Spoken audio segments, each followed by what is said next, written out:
Okay, hi everybody. We'll start with this lesson for the week of April 6th through 10th. I've got two things for you today, and this is the first lesson of two that I'd like you to focus on. So the first thing I want to do with you, this is actually Unit 4. We're going to jump over Unit 3, and if we have time, we'll come back to it. But on the website, these notes are actually Unit 4 notes. I will try and post them in the classroom as well so that there's no confusion, but you can also get them off the website as Unit 4. So we're going to start today with function vocabulary. A function is a set of points where each x value has only one corresponding y value. So when we look at relations a, b, and c, which graph is not a function? Well, a is a function because it passes our vertical line test. If I draw a vertical line anywhere along this function, no matter where I draw it, it'll hit the function in one spot only. So there's one corresponding y value. Same thing for b. It passes our vertical line test, but c does not. If I draw it through here, say 4, it passes through 2 points. That means it cannot be a function. So c is not a function, it's a relation. X-intercepts are points where a curve crosses the x-axis. These are called the roots. The y values of these points are 0. State the x-intercepts of the graph above. Well, here they are. It crosses at 1, 2, 3, 4, 5 places where x equals -2, -1, 0, 1, and 2. So those are all our x-intercepts here. Y-intercept is a point where the curve crosses the y-axis, of course, and the x values are 0, so our y-intercept here is at 0, 4. Vertical asymptotes are an imaginary vertical line that a curve approaches but never touches. So I've drawn them in here for you. Here are your asymptotes that this graph approaches, or the parts of the graph approaches but never actually touches. So the equations of them are x equals -2 for this one and +2 for that one. Two equations. Similar to vertical asymptotes, we have horizontal asymptotes, an imaginary horizontal line that the ends of a curve approach but do not touch. The middle section of the curve may cross the asymptote. We're going to get to that later on in the course. We'll see a couple of examples where the middle section could actually cross. You think that it gets closer and closer but never touches, and that's true, but the middle part could actually do some funky stuff in here. State the equation of the horizontal asymptote. Well, this one that I've drawn in for you is y equals 2. Oblique asymptotes are asymptotes that look like a straight line in the form y equals mx plus b. And in this case, the oblique asymptote for the above graph is drawn in blue. The parts or pieces of the graph that are getting closer and closer to this asymptote are on the right side here and on the left side there. There is a vertical asymptote that these parts are getting closer and closer to that I have not drawn in, but the oblique is this line. It's a diagonal line, and the middle section of the curve may cross the asymptote, just like a horizontal. Domain. Domain is the set of x values in a function.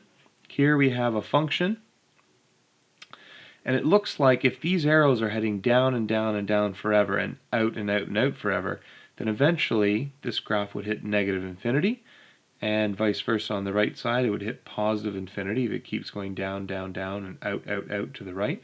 Therefore, XER, such that, this line means such that, x falls between -infinity and +infinity. So -infinity to +infinity. Some people like to write this as just XER because that sort of encompasses the fact that x can be anything. X is the element of the set of real numbers. X can be any real number, and that's okay as well. For the second graph here, it looks like we have two asymptotes. So the domain of the graph is x can be anything to the left, x can be anything to the right. The only thing it can't be is this vertical asymptote where x equals 1. So we say xer, x can be any real number, however, or such that, x cannot equal 1. Notice the equal sign is crossed out. Range, similarly, is all the set of y values in a function. So what are the set of y values here? Well, y can be anything from negative infinity all the way up to 4, but it can't get any higher than 4. So we say that yer, y is an element of the set of real numbers such that negative infinity is less than y, less than because it can never equal negative infinity, and is less than or equal to 4. 4 is a point on this graph, so we have to say that y could equal 4. That's the range. And the range for this graph, looking at this, it has a horizontal asymptote. That's the only value of y that y is not allowed to be. So yer such that y cannot equal 1. That's the only value of y that this is not allowed to be. Interval notation. We use a round bracket to indicate less than or greater than. We use a square bracket to indicate less than or equal to, or greater than or equal to. So if I wanted to write 10 is less than x is less than infinity using bracket notation, we would say round bracket 10, because it's less than, comma, infinity, round bracket. Both of them are less than, so we need 2 round brackets here. Here, both are less than or equal to, so we need 2 square brackets. Square bracket -8, comma 12, square bracket. And then vice versa, going the other way, if we want to write each of these as an inequality, round bracket means less than, square bracket means less than or equal to. 5 is less than x, is less than or equal to 17. 20 is less than or equal to x, that's what this bracket means. And less than 200. That's what the round bracket means.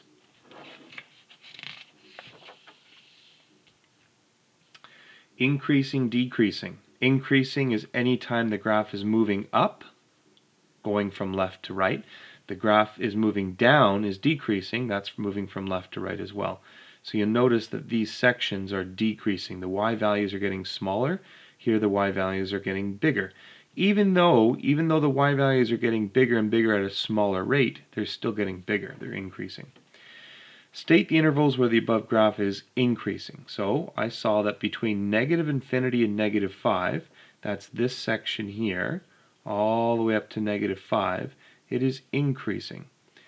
At negative 5, it's neither increasing or decreasing, so we can't say equal to negative 5.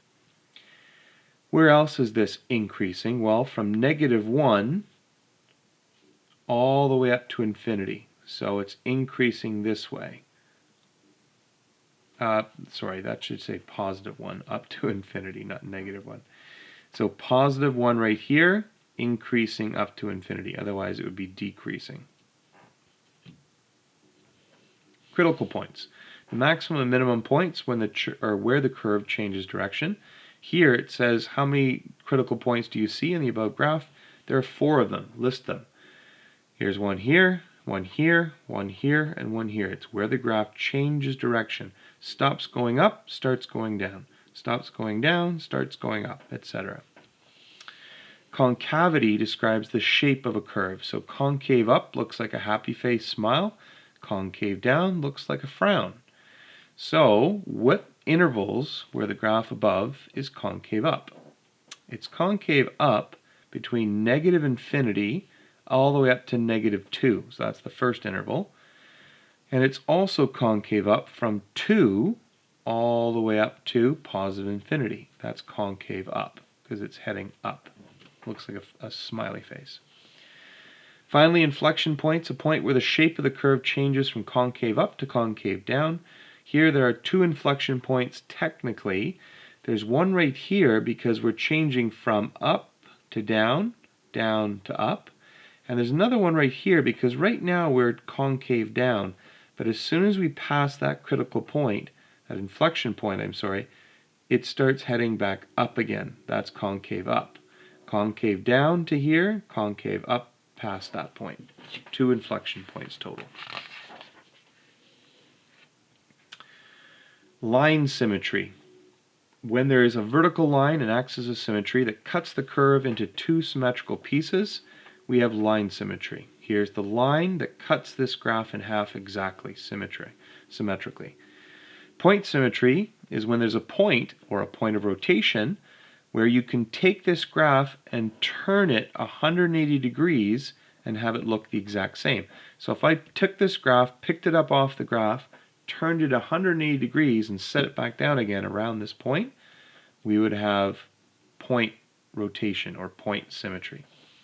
An even function is when a function has line symmetry but only at x equals 0. Here, it has line symmetry but not at x equals 0. Here, yes, no problem. That's an even function then. Here, it looks good, but this point is too low. It's not symmetrical at all. So we cannot say that that's an even function. In fact, it doesn't even have line symmetry. Odd function, a function that has point symmetry but only at 0, 0. This does not have point symmetry at 0, 0, more like 1, 1. This does have point symmetry at 0, 0. It is an odd function.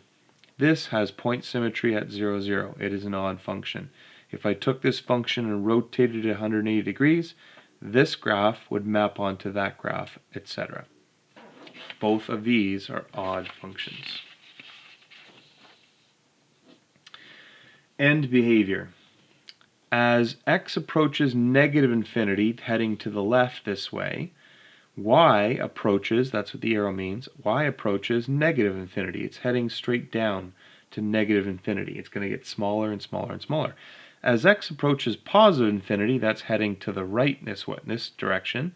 What's y doing?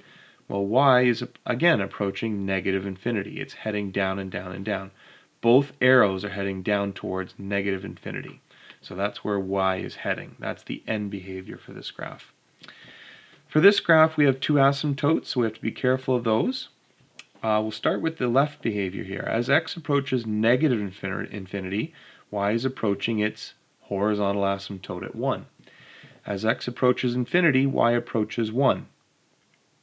As x approaches 1 from the right, that's 1 plus means from the right side. So as we're heading towards 1 this way, what's happening? We're heading towards, or y is approaching infinity. As x approaches 1 from the left side, that's heading up to 1 this way. What's happening? Well, y is heading down to negative infinity. So y approaches negative infinity.